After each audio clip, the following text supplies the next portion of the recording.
வணக்கம். அதாவது நீங்கள் நீண்ட அரசியல் பயணம் உங்களுக்கு திருமாவளவன் கூட உண்டு. இந்த தேர்தல் முடிவுக்கு அப்புறம் அதிகமாக அம்பலப்பட்டிருக்கிறது யாருன்னு பார்த்தீங்கன்னா திருமாவளவனை சொல்லலாம். தொடர்ந்து அவர் பேச்சுக்கள் முன்பு ஒரு விதமாகவும் மறுபடியும் ஒரு விதமாகவும் மாறி மாறி, அதாவது திருமாவளவனா டிராமாவளவனான்ற மாதிரி இருக்குது. இந்த விஷயத்தை நீங்கள் முன்னாடி இருந்து திருமாவளவன் அந்த இதில் நோட் பண்ணியிருக்கீங்களா? அவருடைய கடந்த கால விஷயங்களை சேர்த்து சொல்லுங்களேன்.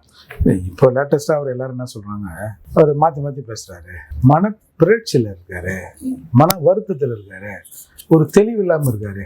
ஏன்னா சுற்றி சொல்கிறீங்க மனப்பிறவு தெளிவு இல்லாமல் மாற்றி மாற்றி பேசுகிறாருன்னா இப்போ என்ன அர்த்தம்? மூளை கெட்டு போச்சு, மென்டல்னு அர்த்தம். அரசியல் மென்டல் இன்றைக்கு திருமாவளவன். ஏன்னா இல்லை, நான் விஜய் கூட சேரக்கூடாதுன்னு எடுத்த முடிவு நல்லது தான், கரெக்டு தான். ஆனால் எங்கள் ஆளுங்கெல்லாம் சேருங்க நாங்கள் அப்படின்னது. நாங்கள் வெளியிலேருந்து ஆதரவு தருகிறோம். அப்புறம் இல்லை, நாங்கள் உள்ளே வந்துடுறோங்க, வெளியில் ஒரே வைக்காகுது, உள்ளே வந்தால் கொஞ்சம் ஏசி காற்றுல இருக்கலாம். அப்புறம் நாங்கள் இங்கே உள்ளே ஏசி காற்றுல இருந்தாலும் அண்ணா அறிவாலய கக்கூசை நாங்கள் ஒன்றும் கழுவின்னு தான் இருப்போம். நாங்கள் திமுக கூட்டணியில் தான் இருக்கிறோம். அப்புறம் ஏதாவது திடீர்னு ஜனங்களுக்கு ஏதாவது ஒரு பஜார் வந்துச்சுன்னு வச்சுங்க, பிரச்சனை வந்துன்னு வச்சுங்க, நாங்கள் அங்கே போய் நின்று கொடி தூக்கிட்டோம். இது உண்மையாப்பா? அவங்க கூட அந்த அவர் அப்படி தான் சொல்லுவார், எதனா ஒன்று போடு, அப்புறம் ஒரு பக்கமாக நிற்பா இருப்பார் அப்படின்னு ஆதவர்ஜினா கூட சொல்லியிருக்கலாம். அதுக்கப்புறம் அப்படி நாங்கள் இப்படி நாங்கள் உள்ளேருந்து வெளியே உள்ளன்பாங்க, சீட்லாம் ஆனாங்க. கடைசியில் உள்ளே செட்டில் ஆகிட்டு நல்லா ஆட்சி தானே இருக்குது, பரவாயில்லையா? இப்போ நீங்கள் எந்த கூட்டணிங்கிறீங்க? நாங்கள் இதுலேயும் இல்லை அதுலேயும் இல்லை, ஒன்று ஆம்பளை இல்லை பொம்பளை. ஏன்னா அப்புறம் இவரே சொல்லுவார், மையம் என்பது ஒன்றும் இல்லை, ஒன்று பாதிக்கப்பட்டவன் நிற்கணும், இல்லை அந்த பக்கம் நிற்கணும். நான் நடுவாந்திரத்தில் நிற்கிறேன்றது அயோக்கியர்களுக்கு ஆதரவு, தப்பு செய்கிறவர்களுக்கு ஆதரவாக நிற்கிறது தான் நடுவில் நிற்கிறது, நியாயத்தின் பக்கம் தானே நிற்கணும்லாம் சொல்லுவார். அப்புறம் மையங்கிறது தெரியுமா? நான் நிற்கிற இடம் தான் என் மையம். ஒரு சர்க்கிள் சென்டர் தான் மையம். இந்த பக்கம் கோடு போட்டாலும் இந்த ஆங்கிள் சரியாகணும், இந்த ஆங்கிள் சரியாகணும், இந்த ஆங்கிள் சரியாகணும், இந்த ஆங்கிள் சரியாகணும். நடு தான் மையம் தான் சென்டர் பாயிண்ட். நாங்கள் இருக்கிற இடம் தான். ஓரம் கட்டினாலும், நான் ஒதுங்கி நின்னாலும், நான் ஓரமாக இருந்தாலும், நான் நிற்கிற இடம் தான் மையம். ஏன்பா நீ என்ன வேணாலும் பேசலாம், ஆனால் அது உண்மை வரணும் இல்லை? மையம்னா நடுவில் தானே இருக்கணும். அந்த மாதிரி மாற்றி மாற்றி பேசுவது தான் சார். பொதுவாக என்னை பொறுத்தவரை நான் இப்போன்னு இல்லை, நீங்கள் கடந்த கால ஜூனியர் நிறுவனாக இருக்கட்டும், சில பத்திரிகை செய்திகள் பேட்டிகள் எல்லாத்துலேயும் நான் சொல்கிறது, திருமாவளவன் அவர் ஒரு உளவாளி. அவர் இந்த ஒடுக்கப்பட்ட மக்களுக்காக இயக்கம் நடத்துகிற நபர் இல்லை. அவர் ஒரு உளவாளி, ஒரு போலீஸ். அதாவது அரசியல்வாதிகள் மாறலாம் சார். இந்த பியூரோக்ரஸின்னு தெரியுமா? பியூரோக்ரஸி மிக கொடுமையானது. பியூரோக்ரஸி தான் இந்த நாட்டை தீர்மானிப்பது. அந்த பியூரோக்ரஸி தான் அவர். நீங்கள் சார் ஒன்றும் இல்லை, இந்த கார்பரேட் நம்ம போக்குவரத்து துறையில் வேலை செய்கிறாங்களே, கண்டக்டர் டிரைவர்லாம், அவங்களாம் கட்சியில் இருக்கும். அவன் சர்வீஸில் ஒரு பேர் இருக்கும், ஆஃபீஸில் ஒரு பேர் இருக்கும். இப்போ சுப்பிரமணியன்னு வச்சுங்களேன், ஆஃபீஸில் உதாரணத்துக்கு அவன் கட்சியில் வெண்கல மணின்னு வச்சிருப்போம், இல்லை பித்தளை மணின்னு கூட வச்சிருப்போம். எந்த பெயரில் அரசு கெசட்டில் அரசு நம்ம ரெக்கார்டில் நம்ம இருக்கிறோமோ அதே பேரோட வெளியில் யாரும் கட்சி நடத்த மாட்டோம். பெட்டிஷன் போட்டால் கதை முடிஞ்சிடும். நாங்கள் ஒரு தடவை பறையப்பறை சார்பாக இரட்டை வாக்குரிமை மாநாடு ஒரு கருத்தரங்கு போட்டோம். அதில் கிறிஸ்தாஸ் காந்தி ஐஏஎஸும் சிவகாமி ஐஏஎஸும் 2 பேரும் கலந்துனாங்க. கிறிஸ்தாஸ் காந்தி ஐஏஎஸ் சஸ்பெண்ட் பண்ணுறாங்க கவர்மெண்ட்டு. சாதி அமைப்பில் போய் நீ சேர்ந்து கூட்டம் போட்டு என்ன பேசினேன்னு. அப்புறம் எங்கள் பயிலாலாம் இப்படி சாதி டிஸ்கிரிமினேஷனுக்கு எதிராக இது இருக்கிற இயக்கம் அப்படின்னு அந்த பயலாலாம் காட்டி விளக்கம் கொடுத்து அப்புறம் ரீஜாயின் பண்ணான்னு வச்சுங்களேன். இது எதுக்கு சொல்ல வரோம்னா, ஒரு அரசியல்வாதி தன்னுடைய ஒரிஜினல் பேரை 2 இடத்துல காட்ட மாட்டான். அங்கே ஒரு மூஞ்சை காட்டுவோம், இங்கே ஒரு வாழை காட்டுவோம், அப்படிதான். ஆனால் திருமாவளவன் என்ற பெயரோடு அரசில், அதுவும் காவல்துறையில், இதுதான் ஹைலைட்டு. ஒரு போலீஸாக இருந்துக்குன்னு போலீஸ்காரருக்கு உள்ளே வந்தால் கையெல்லாம் போகணும், காலெல்லாம் போகணும், அவனை தலையெடுக்கணும், இவன் எடுக்கணும், துப்பாக்கி பயிற்சி பண்ணணும், நான் ஈழத்து போகிறேன், நான் தான் நடத்த போகிறேன். நாங்கள் முதல்ல கூட்டம்லாம் போடுவோம். அப்போது இந்த கோயம்பேடுலேருந்து ஒரு 10 பேர் அந்த மேலே ஏற்றுவோம். வெள்ளைசத்தில் ஒரு 100 ரூபாய்க்கு சில்லற மாதிரி 10 பேர் வரிசை நிகழ்ச்சி, ஒருத்தர் 10 ரூபா ஒருத்தங்கிட்ட கொடுக்கும். அவன் மேடையில் ஏறி மைக்கை பிடிச்சி துப்பாக்கி வாங்க 10 ரூபாய் அப்படின்னு அவன் மைக்கில் அனௌன்ஸ் பண்ணுவான். இன்னும் 10 ரூபா அவர் கையில் கொடுத்துருவான். AK-47 வாங்க 50 ரூபாய், வெடிகுண்டு வாங்க 100 ரூபாய், வெடிகுண்டை ஏற்றி செல்ல வண்டி சத்தம் 20 ரூபாய் அப்படின்னு கொடுப்போம் சார். பப்ளிக்கா போலீஸ் எல்லாம் நிற்கும். புரட்சி படையா கட்டுற மாதிரி விடுதலை சிறுத்தை இயக்கத்துல பொது மேடைகள்ல பொதுக்கூட்டத்துல அப்போ எங்களுக்கு அவர் சொன்னது, இந்த துப்பாக்கி வெடிகுண்டு AK-47னா ஒரு பயம் இருக்குல்ல, இப்படி சொன்னோம்னா அந்த பயம் போயிடும். துப்பாக்கி தானே, போலீஸ் நாளைக்கு துப்பாக்கி கூட 4 பேர் ஊர்ல பீட்டு போடுறான், துப்பாக்கி தானேப்பா, யோ துப்பாக்கியோட போலீஸ் வச்சா ஓடுங்க, அந்த நிலைமை மாறி துப்பாக்கி தானே பார்த்துக்கலாம் உண்டு. அப்படின்னு அந்த வார்த்தையை வந்து ஒரு சகஜமாகும் அப்படின்னு சொல்லி எங்களுக்கு சொல்லுவார் சார்.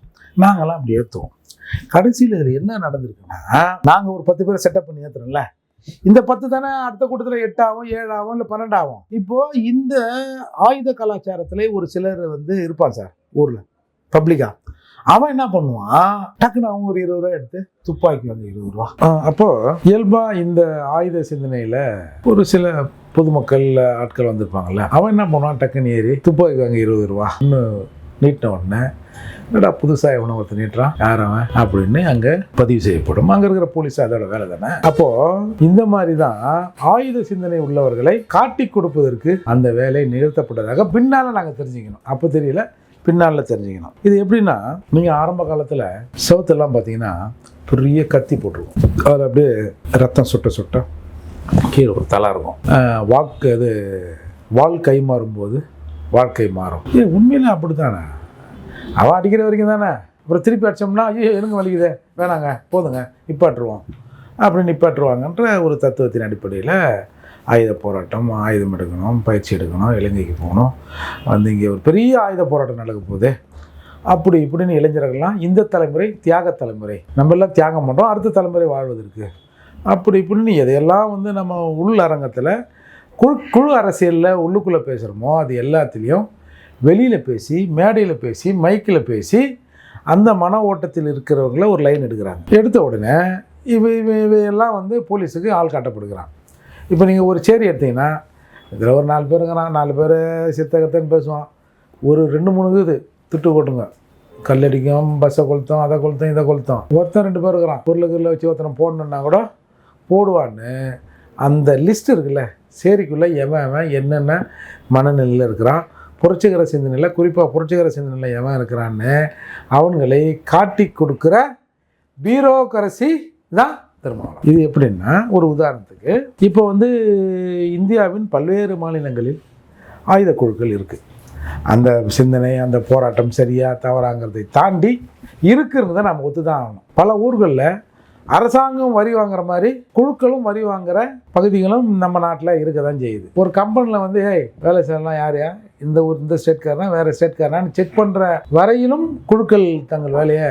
அப்போது அந்த அரசியல் சார் ஒன்றும் இல்லை சார், கொல்ட்டி பயன்றோம் இப்படி சொல்கிறேனே, யாராக வாங்குறாங்க கொல்ட்டி பயன்றோம். அங்கே சில குழுக்கள் சில விஷயங்களை தீர்மானிக்குது இல்லை, பயப்படுறாங்கல்ல அரசாங்கம். இது வந்து வெகு மக்களுக்கு எதிரான திட்டம் பண்ணோம்னா அவங்க ஒரு திட்டம் போட்டுருவாங்கன்னு பயம் இருக்குல்ல. நீங்கள் தமிழ்நாட்டில் அந்த சிந்தனை இருந்தது. தமிழ்நாட்டில் பல இளைஞர்கள் வந்து தலைமறைவாகிற நிலையில் இருந்தால், எவன் தலைமறைவாகிறான்னா சேரியில் இருக்கிற குறிப்பாக பறையர்கள் தலைமறைவாகிற கண்டிஷனில் இருந்தான் சார். இது வந்து உளவு நிறுவனங்களால் கணிக்கப்படுகிறது. இப்போ இன்றைக்கி இந்தியாவிலேயே அமைதியான ஸ்டேட் இது தமிழ்நாடு. இளிச்சவாய் ஸ்டேட்டு தமிழ்நாடு. அங்கே போனால் ஒன்றும் இல்லைப்பா, அவன் பாட்டு கம்முன்னு இருப்பான்பா, ஏறி அவன் தலையில் மீச்சா கூட அவன் தலையில் தானே மீச்சான், நம்ம தலையில் மீச்சான் அப்படின்னு பக்கத்து வீட்டுக்காரனோட கம்முன்னு இருப்பான்பா. அத்தகைய இளிச்சவாய ஸ்டேட் தான் தமிழ்நாடு. அதை தான் வந்து அமைதியாக இருக்கிறேன்னு உங்களை போன்ற ஆட்கள்லாம் சொல்கிறாங்க. அப்போது இது எப்படி இந்த அமைதி இங்கே நிறுவப்பட்டதுன்னா, அப்போ இந்த மாதிரி காலங்காலமாக வந்து இப்படி இருக்கணும், இல்லைடா இதை மாற்றணும்னு ஒரு ஆயுத சிந்தனையில் மக்கள் வரான்ல அதர் ஸ்டேட்டை பார்த்து, அதையெல்லாம் களை எடுப்பதற்கு பயன்படுத்தப்பட்ட பியூரோக்ரசி தான் திருமாவளவன். இப்போ ஒன்றும் இல்லை, நீங்கள் இது நான் எப்படி ப்ரூவ் பண்ணணும்னா ஒன்றும் இல்லை சார். இப்போ கூட எவனா ஒரு குழுக்கள்லேருந்து எங்கன்னா போய் ஒரு சேரிக்குள்ளே சார் இது வந்து இந்த ஓட்டு போடுற அரசியல், ஓட்டு பொறுக்கிற அரசியல் இதெல்லாம் செட் ஆகாது, நம்ம புரட்சிகர அரசியல் பண்ணணும், ஆயுதம் எடுக்கணும் அப்படின்னு சொன்னா, யார் மூஞ்ச கட்டு ஏற்கனவே ஒருத்தர் இப்போ தான் சொல்லியிருந்தான். இன்றைக்கி 3ஆம் தர அரசியல் ஆக்கி ஊருக்கு 50 பேருக்கு கேஸை வாங்கி கொடுத்துட்டு அவன் நல்லா அந்த ஆள் நல்லா சொகுசாயிட்டாரு, எம்எல்ஏ எம்பி அமைச்சர்னு, நாங்கள் இன்னும் கேஸுக்கு நடந்துங்க போய் வேலையை பாரியா அப்படின்னு சொல்கிற மனநிலை இன்றைக்கு சேரிக்குள் இருக்கா இல்லையா?